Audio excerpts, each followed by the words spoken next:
So a few months ago I decided I was going to purchase a 9mm handgun for my everyday carry, or most day carry anyway, and I ended up getting a H&K Heckler&Koch VP9sk. SK stands for subcompact, and this is it.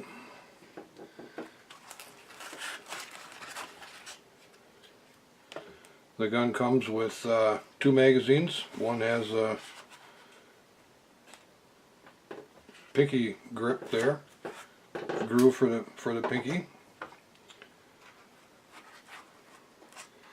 When I first started looking, I was looking at lower end, cheaper 9mm to carry. Wasn't very pleased with any of them that I had rented and tried out, and then a salesman asked me if I ever considered this gun, this H&K VP9sk, and I hadn't considered it. I wasn't thinking about spending that much money, and by the way, I paid $600 for this, but he told me to try it. I rented it, and I really liked it, and I shot well with it. Here's a couple of targets from that range session. This is only at 15 feet, but this was the first or maybe the second group I shot at 15 feet. And this one here, I shot that same day with that rented gun, and these were fired fast. Not like exceedingly fast, but I was pushing the limits there with my ability anyway, and I still got a really nice group at 15 feet. One of the first things you notice when you handle this gun is how comfortable it is. Let's check it to make sure it's clear. That's clear. Magazine is empty. But it's very ergonomic. It fits your hand very well. I have a bit of a problem with some, like single stack, smaller 9mm. They can get a little snappy. I have a situation here with the knuckle, and my finger's a little bent with the knuckle sticking out. My twin sister has the same thing, and a lot of those little snappier guns will ride right on that knuckle, and after 50 rounds or so, this starts getting pretty sore. I don't have that problem with this gun. I'm not sure if it's the thickness of the handle that helps or what exactly it is, but something about this gun is really comfortable in my hand. These side panels and the back strap are replaceable, so you can change the sizes. They come in small and large, and this is the medium that's on here now. I haven't messed around and changed it because this feels so good in my hand. But with a hammer and a punch, you can punch this little pin out, and then this slides down, and then these side panels slide out, and you can replace them and adjust it to your best fit. Some of the features of this gun: here's your slide lock right here. Normally this is most American guns have their magazine release here, but on this gun it's a paddle type, European paddle type design, and it's ambidextrous. It's on both sides. It's the same paddle. You can and it does release it pretty well. Pretty strong spring there, so that's good. You may at first think that you won't like this, but I'm getting used to it. It's not really been a problem for me. Another feature on this gun is it has these two tabs, I guess you'd call them, along the side of the slide, which helps in grip. It's kind of handy. Looks a little strange maybe at first, but I'm getting used to it. I've heard that you can remove these if you don't like them. I'm not sure how you'd do that, and I'm really not sure why you would do that, because they actually come in pretty handy. The slide release is also ambidextrous on both sides, has a slide release, so left-handers will appreciate that, and the fact that the magazine release is also ambidextrous. Another feature of this gun, when it's cocked, you can see a red dot there. That's the back of the striker, and by the way, this is a striker fired gun, which means there is no hammer in there. But you can see that back in there, and that tells you that the gun is cocked. And we know it's clear, so I'm going to uncock it there, and now you'll see that that red dot is gone. That's telling you that the gun is no longer cocked. One thing about striker fire guns is you can recock them with just a short little stroke. You see now that little stroke I made recocked the gun. There is no frame safety on this gun. Of course, every gun's primary safety is the gray matter between your ears.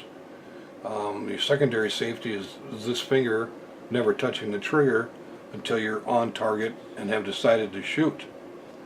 So there is no great need for a safety on a gun like this. There is trigger safety here, a hinged trigger safety. This has to be depressed before the trigger will go back. Just pushing that alone will not cause anything. I better cock it so we can make sure we're testing things. The trigger will not function unless this is depressed. The trigger is pretty nice. It's not exactly what you would call a double action trigger, and it's not exactly what you would call a single action trigger. It's kind of somewhere in between. There's a little bit of travel here, which is another bit of a safety feature. You're not going to get this to go off by inadvertently bumping it. That's not going to happen. There's enough draw there, enough length of pull there to be fairly safe for everyday carry. When shooting this, I'll have to cock it again. You've got pretty nice crisp trigger, and I'm going to hold that down so we can see the reset. The reset is fairly short. That reset there, and that's very short. I think a lot of people, when they shoot a gun designed like this, they will just let the trigger go back all the way every time between every shot, but really there's no need to do that. All you really need to do is to go back until it resets. Once you shoot the first round, all you need to go back is to the reset. To take the gun down, it's a pretty simple affair. I like how that works pretty well. It's simply a matter of locking your slide back and then turning this all the way down to about the 6 o'clock position there. But you got to take the magazine out first. And actually, you don't have to actually have the magazine in to get the slide to lock back, but you do have to push this up as you pull back on the slide, and you can lock the slide that way, just like that. But once you got your slide locked back and the magazine out, you can take this and turn it like that. It goes a little past 6 o'clock there, and then just grab this, release the slide, and keep sliding forward, and it just comes right off. And then of course you can disassemble this and clean that, and do your cleaning and oiling there. And to put it back together, it's just a simple matter of laying that there. Something's not working here. There it goes. This should snap right back into place once everything is aligned properly, and then you slide this all the way back. This will actually snap right back into place all by itself.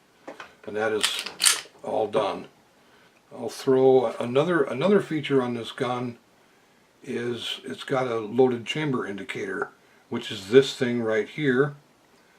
When there's a round in the chamber, this end will stick out a little bit, and there's a red line there. You can kind of see it, and you can also feel it with your hand, with your finger. I will see if we can get that to pick up on camera. You see that little red line there? Hopefully you can see that, but you can definitely feel it with your finger. That tells you there's a round in the chamber. Let's go ahead and clear that. Just like that. And that is the VP9sk subcompact. Now, this gun, I liked it so well, and I was at the range with my brother not too long after I had it, and he liked it so well that he went out and bought himself one. Except he got the full-size model, and he got the fancy, I believe this is an olive color here, but basically it's the same gun, only this is the full-size version. I'll do a little quick size comparison there. You can see the difference in the barrel length there. Probably not quite an inch. And then there's a little bit more of a difference in the length of the grip. But you can figure an inch there and an inch there. It's a little bit bigger. But other than that, it's the same gun.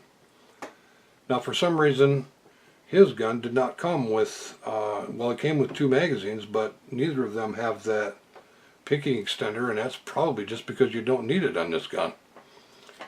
I was a little baffled by that at first, going, why wouldn't they include that? And then it occurred to me, well, duh, you don't need it. Your pinky's already right here. Unless you got, you know, an extra finger, you don't need the finger plate on that. It's a good gun, and if you keep watching this video, I'll include a short bit of footage from the first time I went to the range after I purchased this, and stick around and watch that if you might be interested. It'll only be a minute or two, but it shot pretty well. Thanks for watching.